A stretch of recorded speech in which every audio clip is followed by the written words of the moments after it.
Hello, everyone. This is the study guide for Unit 3, Part 2. Uh, and we are going to get right into it. I have not actually looked over all of these questions, so most of these I'll be doing for the first time. That said, here's what I have ready. Of course, I have my markers and stuff to write with, highlighters and whatnot, but I also have some spare sheet of paper because there is not a lot of space to write on in here. So let's get started. Number one, the table gives the values of the polar function r equals f of theta for the selected values of theta. So this is just a table and there is some function here. If the value of r equals f of 12 is estimated, so that's if it's estimated, so these are actual, and we want to try to estimate it, using the average rate of change of the function from 0 to pi over 6, then which of the following is true? So first, we need to figure out the rate of change from 0 to pi over 6. And so the rate of change is going to be r of pi over 6 minus r of 0 divided by pi over 6 minus 0. So that is the rate of change. And if I plug in stuff here, r of 0 is 0. R of pi over 6 is this number here. I'm going to go ahead and make that. So this is going to be, so really it's just this number minus 0 over pi over 6 minus 0. So the rate of change should be 5 square root of 3 over 2 per pi over 6. So looking at my answers here, all these answers are in decimals, so I'm going to get at least this numerator part to a decimal. 5 times root 3 over 2. Root 3 over 2. Oh, that should be outside of. And that gives us 4.33. So we have a rate of change of 4.33 per pi over 6 rotations. Now, we want to estimate, so let's estimate using this slope, or this rate of change, f of pi over 12. So f of pi over 12 is about. So if my change from here to here is 4.33, I need to figure out what the change is going to be from 0 to pi over 12. So one way to do this is, since I'm pick a starting point, I want to pick f of 0. So this would be our starting point, f of 0, not equals f of 0. And then we're going to add the rate of change here. And so our rate of change is 4.33 over pi over 6. So this is our normal rate of change. Since we are increasing, we're going to add. And now I need to figure out, this is for the entire pi over 6 interval. I need to figure out how much of that interval I want. So I'm going to say, take the part I want to estimate, which is pi over 12 minus my starting point, which is 0. So it's just going to be multiply all this by pi over 12. And luckily, what happens when I do a little keep change flip here, this is going to be 4.33 times 6 over pi times pi over 12. And so that this pi cancels out that pi. 6 divided by 12 is 1/2. So we get 4.33 times 1/2. Which means I'm only using half of this rate. Pi over 12 is halfway between pi over 6 and 0. So I want to use half of the rate of change, bring down my f of 0, which is 0. So 0 plus this. So that's going to be 2 points. That's what, 16.5? So 6165. So my estimate for pi over 12 is about 2.165. The actual pi over 12 is 5 halves, which is 2.5, and it looks like we are undershooting this by about 33.5. So our estimate is too small. And just to verify, let's go 2.5 minus 2.165. The difference is 0.335. So that we can rule out A and B in this case. And the estimate is undershooting. So the estimate would be under the actual value by approximately 3.5, 0.335. Okay, next up. Consider the polar function r equals f of theta, where f of theta is this right here. The polar coordinate system, and so they'll be given a domain from 0 to 4. Which of the following statements is true? Okay, so looking at this, I have never seen a function like this before. This is a polar function. And this is in polar, but this looks like a factored polynomial, and it really is a factored polynomial. So maybe I can use my factored polynomial rules. So like if this was written as x minus 2 times x minus 4, we can treat it like a polynomial, and we should be able to treat it the same way in polar coordinates as well. And we're only graphing from 0 to 4. So since I know a lot about polynomials, I'm going to just graph this as a polynomial. And then I'm going to see if that gives me an answer of what I want. Because it's just one of these statements is true. So let's see what this is supposed to look like. Oh, this should be theta. And if we treat it like it looks like a factored polynomial. So it'll have a degree of 3. And the leading coefficient should be odd. Sorry, odd. Should be positive. So a degree of 3, and it is positive. So that tells me that my end behavior is going to be that direction and that direction. This polynomial should also have zeros. It should have x-intercepts at theta equals 0. So I should have an x-intercept here. I should have this is at x equals 0, or at theta equals 0, at theta equals positive 2, and theta equals positive 4. These should be my x-intercepts, or pole intercepts, if you will. So I should have 0, I should have positive 2, and I should have 4. And then I can kind of draw what this graph should look like. I should go up through here, back down through there, crosses the x-axis again, and then we'll go off the page. So the graph could look something like this. Okay, let's see what these statements are asking before I go any further.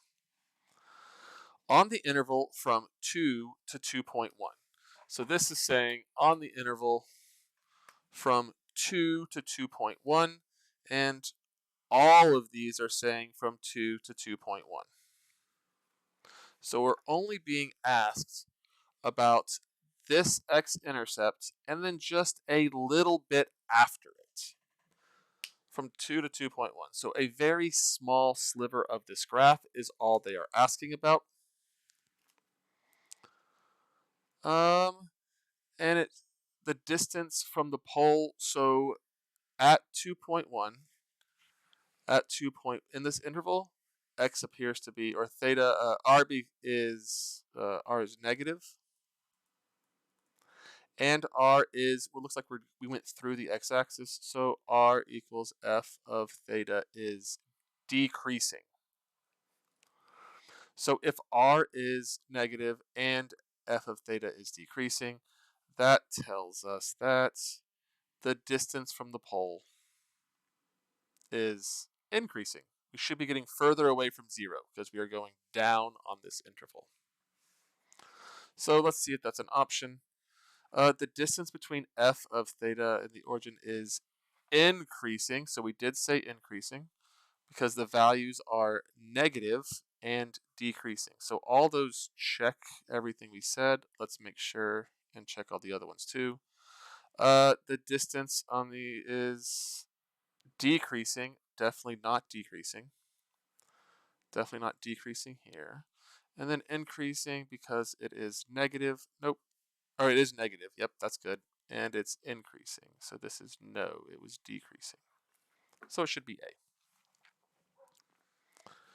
A. Okay, number 3. Consider the graph of the polar function r of f of theta, or that polar function, and 2 sine theta minus 1 in the polar coordinate system. So let's see here. This is going to be a limaçon. And since the amplitude is bigger than the vertical shift, that means we should have an inner loop. Okay.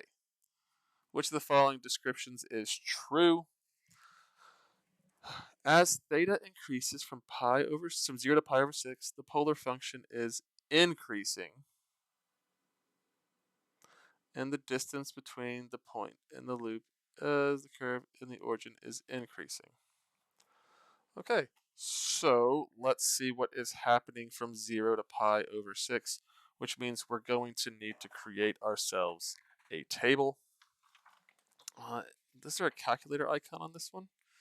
It doesn't appear there are calculator icons on any of these, but I'm pretty sure number 1 would require a calculator. Okay, so let's make a quick table. So all these are from 0 to pi over 6.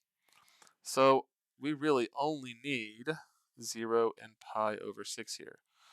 So when theta is 0, r is, so I plug in 0, sine of 0 is 0, so this would be negative 1. If I plug in pi over 6, sine of pi over 6 is positive 1/2. Positive 1/2 times 2 is 1. 1 minus 1 is 0. So this r is negative, so this tells us r is negative, and we went from negative 1 to 0. That is an increase. So f of theta is increasing. So that should tell us distance. If r is negative, it should be the opposite of this one, so distance is decreasing. So we should be going closer to the pole as we approach 0 here. So let's see which one of these say distance between the point on the curve is increasing. That is not what we found, so we can rule out A. This one says decreasing. This one says increasing. We can rule out C.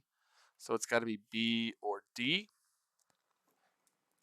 Okay, so let's see what the other stuff says. F of theta is increasing.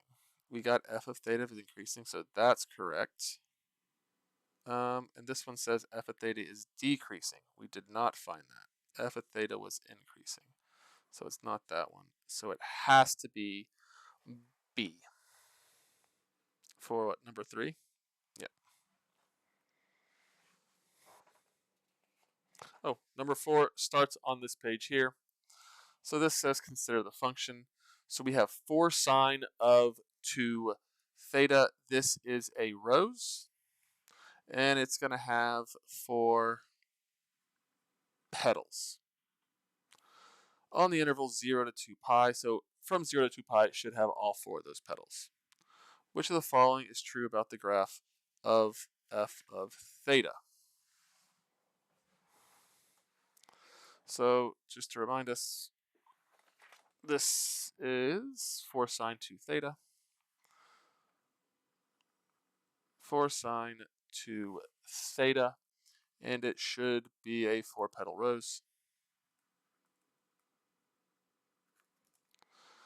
For the input values, pi over 4, 3 pi over 4, and 5 pi over 4, and 7 pi over 4. Are all these the same on all of these? Nope, these are different. Okay. So these are all the over 4s. All the over 4s. F of theta has extrema that corresponds to the points that are farthest from the origin. So what A says is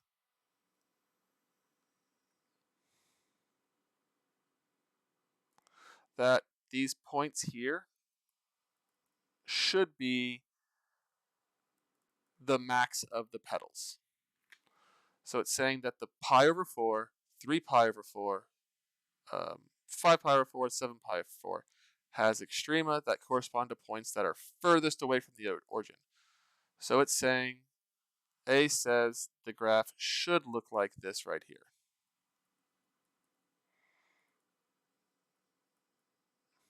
This one should come around and go like that, and then this comes down and goes like that, something like that.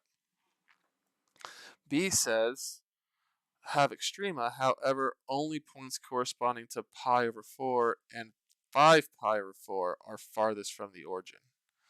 So this one is saying that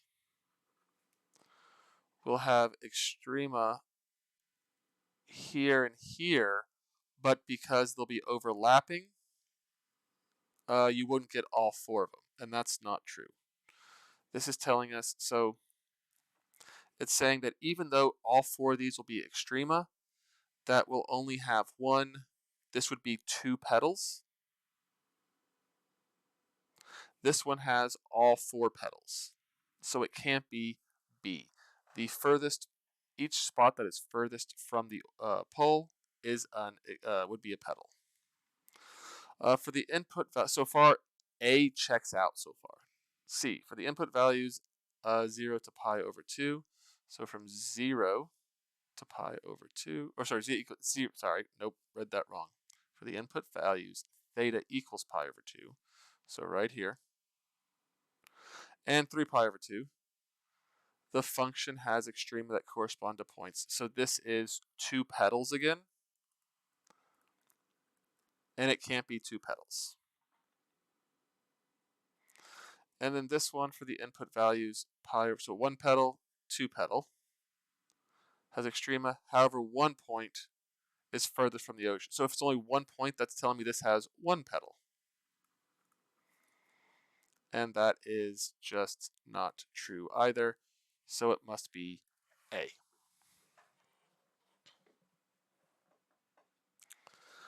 Number 5. The table gives all the relative extrema of the polar function r equals f of theta for all input values of theta in the domain. Which of the following statements about the true for the graph? Okay, so we got a graph here. From 2 to 4, this is going to be definitely a decrease. And from -4 to 3, from -4 to 3, that is definitely an increase. These are huge jumps from 0 pi to 2 pi. And this is positive, this is negative, and this is positive. The greatest distance between f of theta and 3 and the f of theta theta. So the greatest distance between the graph is at 3 from the pole because the maximum value of all the extrema. Well, it's not the maximum value because -4 should have is a bigger extrema. So it's not the greatest distance. This should be the global extrema. It's not the greatest distance. So, all of these are extrema. So what it says? All the relative extrema. So these are all the extrema. So if I graph this on a polar graph, it should look something like at 0, so it'll be 2 right here. That's an extreme. Pi -4 would be down here. And then 2 pi and 3 would be right here. So I don't know what the shape outside of these are, but these would be the points on the polar graph.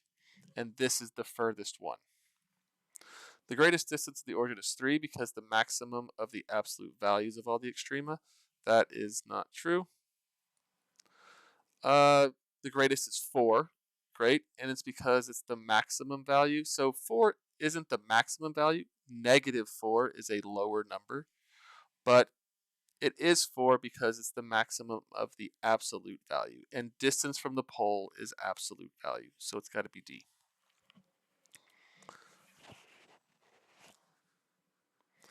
6. Consider the polar function, consider a polar function, bam. And then we have this hideous thing. So 3 of theta to the third plus 50 over 2 to the polar coordinate system, which the following is true. Okay, this is a polar system. Again, polar, I guess this is another, not really a polynomial. This looks like a rational function, a variable raised to a power, and we are dividing stuff. So this is a rational function. This is a rational function. So we should be able to apply some rational function rules. So let's see here. The bigger, oh, I have to go review my rational function rules. The top has a degree of 3 divided by a degree of 4.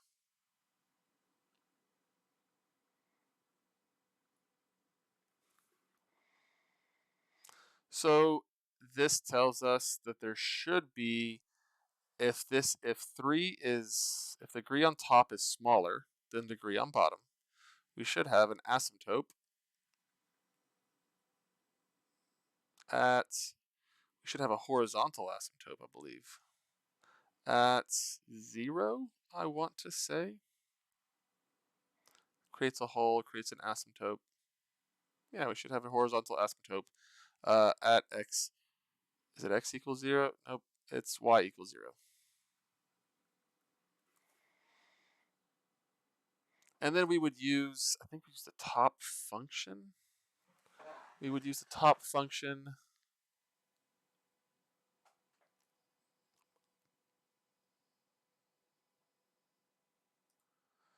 Yeah, horizontal asymptote. So yeah, we should have a horizontal asymptote of 0, which means the end behavior should approach this asymptote from one of these two directions. The end behavior should be 0 because it's a horizontal asymptote. So because the limit of f of is negative infinity, it is not negative infinity. The limits for this rational function should be 0. So nope. The limit of f of theta is 0. Yep, that is true. F of theta will be arbitrarily close to the origin. That's true. For sufficiently large values of theta. Yeah, so as we get bigger, this will get closer and closer to the origin. But think of the pole. The pole is the origin. And so this will get closer and closer to the pole. Think of it like spiraling into a black hole forever is pretty much what it would do. So this is a possibility. Let's check the other ones. The limit of f of theta is 3/2. That is not true.